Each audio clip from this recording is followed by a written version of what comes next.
नमस्कार। मैं धनंजय कुमार। अब देखिए, कोलकाता में एक फिर से एक बार जो है रेप केस जो है वो हंगामे में है। चर्चा उसकी चल रही है और इस पर हंगामा मचा है। एक लॉ कॉलेज में एक छात्रा के साथ, एक लड़की के साथ रेप किया गया और इस रेप की पुष्टि भी हो गई है। मेडिकल रिपोर्ट में आया कि हाँ, उसके साथ दुष्कर्म किया गया है और पुलिस ने बताया कि विक्टिम से जबरदस्ती करने, शरीर पर काटने और नाखून से खरोंचने के निशान मिले हैं। उससे मारपीट भी की गई है। इस मामले में 3 आरोपी हैं, तीनों को गिरफ्तार कर लिया गया है और 1 जुलाई तक पुलिस रिमांड में उसको भेज दिया गया है। और लॉ कॉलेज के गार्ड पिनाकी बनर्जी, जो 55 साल के हैं, उनको भी अरेस्ट कर लिया गया। चौथे आरोपी भी अरेस्ट हो गए हैं। और इस पे जो लड़की है जिसके साथ ये घटना हुई, दुर्घटना हुई, उसने कहा कि मेरे साथ 3 साढ़े 3 घंटे रेप किया गया। पीड़ित ने शिकायत में कहा है कि आरोपियों ने 25 जून को शाम 7:30 बजे से रात 10:50 तक रेप किया। हॉकी स्टिक से बुरी तरह पीटा, हॉकी स्टिक से पीटा। उन्होंने रेप करते हुए वीडियो बनाए और वायरल करने की धमकी दी। लड़की ने बताया कि गार्ड भी उनसे मिला हुआ था और मेरा साथ देने के बजाय वो कमरे से बाहर चला गया। उस लड़के का नाम जिसने ये किया है वो मनोजीत उसका नाम है। उसने कहा कि मैंने मनोजीत के सामने मैं गिड़गिड़ाई, लेकिन मुझे धमकी दी कि अगर किसी को बताया तो मेरे बॉयफ्रेंड और माता पिता को मार देगा। अब इसको लेकर के एक और बात हुई कि ये जो कल्याण बनर्जी हैं, टीएमसी के सांसद, उन्होंने कहा कि अब जब दोस्त ही बलात्कार कर दे तो क्या किया जा सकता है। इसमें इसमें हालांकि इसको लेकर के बड़ा ये कहा जा रहा है कि बहुत विवादित बयान है, बहुत असंवेदनशील बयान है।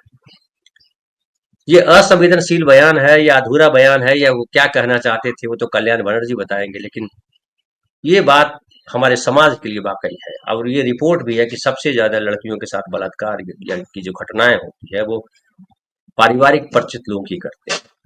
वो परिवार के लोग हों, पड़ोसी हों, दोस्त हों। और कानून को अपना काम करना चाहिए, बिल्कुल पहलू सही है, कानून अपना काम करे। लेकिन कानून में फिर ढेर सारे लोग जुड़ जाते हैं और फिर वो मंशा का सवाल आता है, फिर वो ईमानदारी और बेईमानी का सवाल आता है।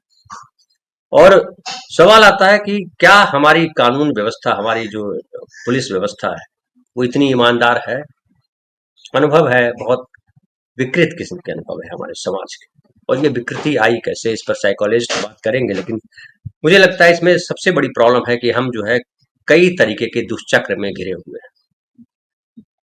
और उसमें सबसे बड़ा कारण है कि कानून व्यवस्था जो है बड़ी लचर है, न्याय व्यवस्था हमारी बड़ी लचर है। अपराधी अपराध करता, उसको पता है कि हम छूट जाए, क्या होगा मेरा, पैसे हैं हमारे पास, बड़े वकील खरीदने का पैसा है, हमारे पास रिलेशन है।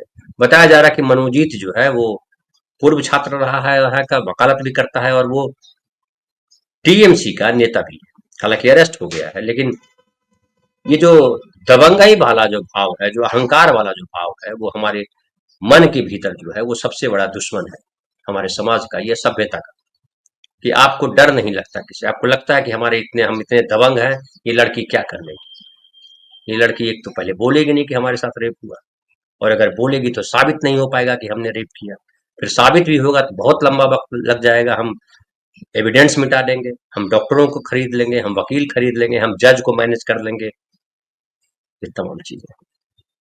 और इसको ठीक करना जो है किसी एक व्यक्ति की बुद्धि की बात नहीं है। लेकिन दुर्भाग्य है कि हम सब इसमें कहीं ना कहीं शामिल है, कोई चुप रह के शामिल है। जैसे ये आदमी है, पीड़िता ने जो बताया है कि ये जो आदमी है गार्ड, वो चला गया चुपचाप। और ये भी बताया जा रहा है कि 2 लड़के जो उसके साथ थे, उसने शायद रेप नहीं किया, लेकिन वो खड़ा था, वो जो घटना हो रही थी उसमें वो भागीदार था। और पुलिस ने कहा कि जिसने रेप किया वो भी और जो साथ खड़ा था वो भी बराबर है, इसलिए हमने गैंग रेप का नाम दिया है इसको। तो ये जो है दुखद घटना है किसी के साथ। आप जो है किसी की बेटी, किसी की बहन, किसी का कोई हो, बलात्कार गलत है। और ये जो कह रहे हैं कि दोस्त ही जब कर दे, अब तो पतियों के साथ भी हो गया कि पति भी अगर पत्नी की मर्जी के खिलाफ या पत्नी पत्नी की मर्जी के विपरीत रिश्ता कायम करना चाहता है तो बलात्कार की श्रेणी में आएगा।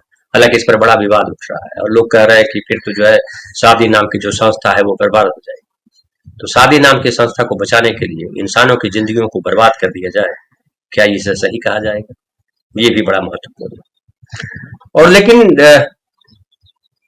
मैं जो अनुभव करता हूँ और वो मैं बताता चलता हूँ, चूंकि मुझे लगता है विश्लेषण जरूरी है इन चीजों का। जीवन क्या है? जीवन एक यात्रा है, जीवन एक अनुभव है।